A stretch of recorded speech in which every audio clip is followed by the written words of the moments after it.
का व्रत कैसे धारण करना चाहिए और क्या करना चाहिए जब व्रत फलित होता है।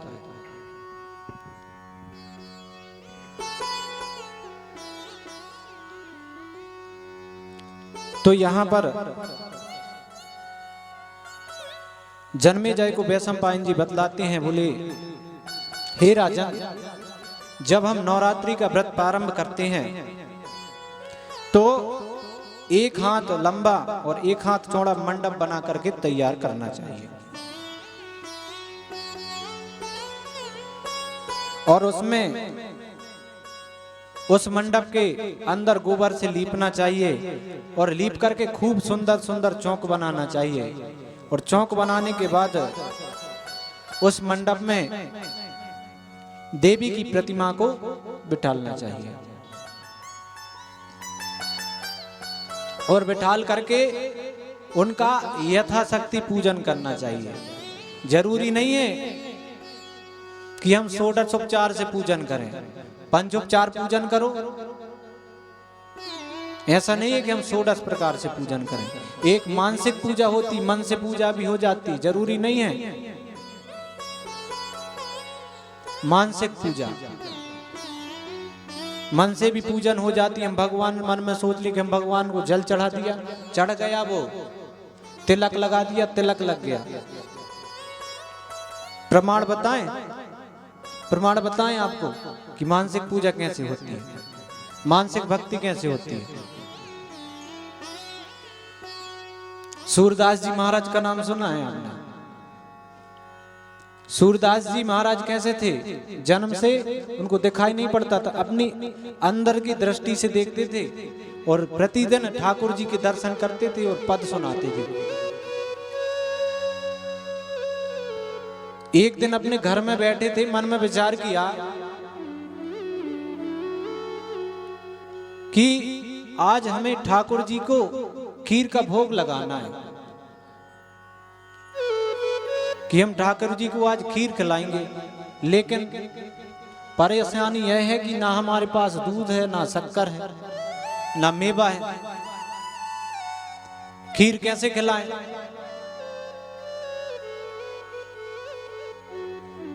तो मन में विचार किया, भगवान तो स्वयं कहते हैं कि भाई अपने मन से पूजन करो मेरा। निर्मल मन जन सो मोहि पावा, मोहे कपट छल छिद्र नवाबा। भाई आपका मन साफ हो, शुद्ध हो। तो उन्होंने मन में विचार किया कि हाँ ठीक है। मन में सोचा कि हमने अग्नि को जलाया, उसमें पात्र रख दिया, उसमें दूध डाल दिया, चावल डाल दिए, मेवा डाल दिए। अब इतना डालने के बाद क्या हुआ कि उन्होंने जब उस खीर में शक्कर को डाला, मन से डाल रहे हैं, हाथ से नहीं डाल रहे, मन में विचार कर रहे हैं कि हम ठाकुर जी की खीर बना रहे हैं।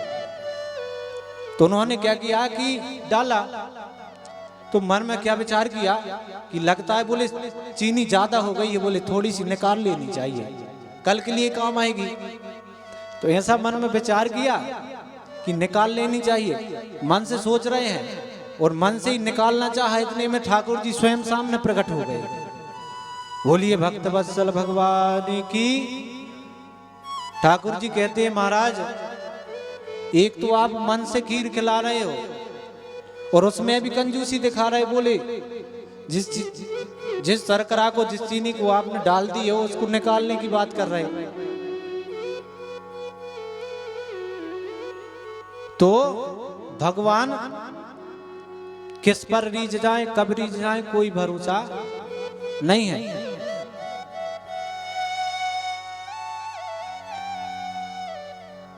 तो यहां पर शौनकादिक ऋषियों को सूत जी महाराज नवरात्रि के पूजन के बारे में बतलाते हैं। तो उन्होंने बतलाया कि सुंदर सा मंडप तैयार करना चाहिए और देवी की प्रतिमा को बिठालना चाहिए और स्वच्छ हो करके और निर्मल मन से। आपका मन साफ हो, ऐसा नहीं है कि पूजन यहां कर रहे हैं, मन वहां घूम रहा है। देखो हृदय से पूजन करना चाहिए। अंदर से जब पूजन, दिखावटी पूजन नहीं करना है, नहीं तो देख कर कहें कि हम भी कथा करवाएंगे, नहीं। यदि मन में श्रद्धा, मनसा वाचा कर्मणा, मन वाणी कर्म से शुद्ध होकर के भगवान का पूजन करना चाहिए, भगवती का पूजन करना चाहिए। क्योंकि यदि आपके हृदय के अंदर पाप भरे हुए हैं तो आप एक बार नहीं 1,00,000 बार भी गंगा जी में स्नान कर लोगे तो वह पाप नहीं धुलेंगे। आपके शरीर का मैल धुल जाएगा लेकिन पाप नहीं धुलेंगे। इसलिए निर्मल मन से, जब मन स्वच्छ हो, तब भगवान भगवती का पूजन करना चाहिए। तो उन्होंने बताया कि भगवती का यथाशक्ति पूजन करना चाहिए। और उन्होंने बतलाया कि जब नवरात्रि का व्रत हो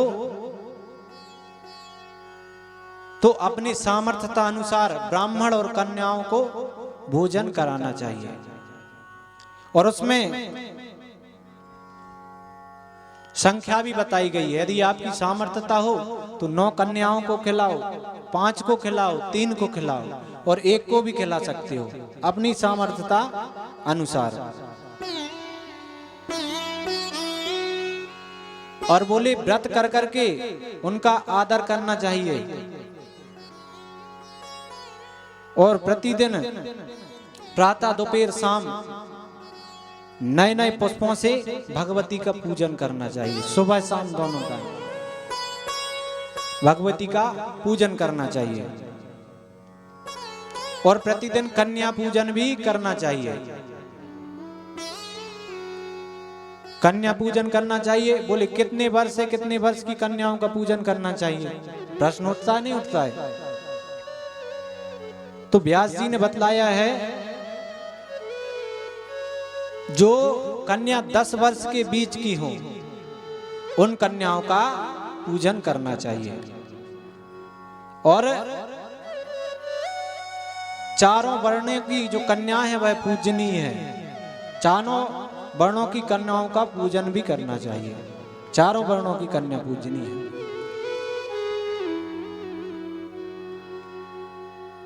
बतलाते हैं कि क्षत्रिय को विप्र कन्याओं का पूजन करना चाहिए। जो क्षत्रिय हो वह विप्र ब्राह्मणों की कन्याओं को वह पूजन करे। और बोले वैश्य जो है वह क्षत्रियों की कन्याओं का पूजन करे। और बोले चतुर्थ वर्ण जो है वह चारों वर्ण की कन्याओं का पूजन करे। बोले यह नवरात्रि के पूजन का विधान है। और बोले नवरात्रि पूजन के देखो 4 मुख्य चीज होती हैं। कौन कौन सी मुख्य हैं? नवरात्रि के व्रत में 4 मुख्य चीजों को बतलाया गया है। आप ये कर लोगे तो आपका जो नवरात्रि का व्रत है वह पूर्ण हो जाता है। क्या क्या करना चाहिए? बोले कि देवी का पूजन, देवी का पूजन करो, देवी का हवन करो, कन्याओं का पूजन करो, भोजन कराओ, ब्राह्मणों का पूजन करो, ब्राह्मणों को भोजन कराओ। बोलिए 4 मुख्य चीजों को बतलाया गया है।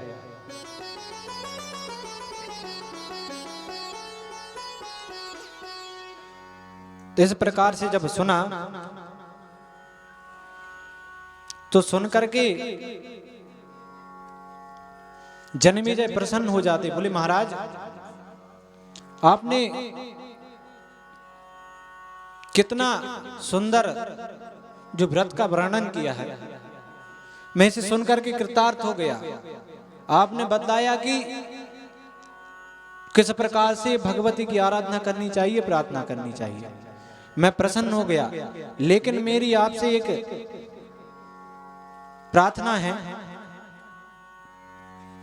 कि आप मुझे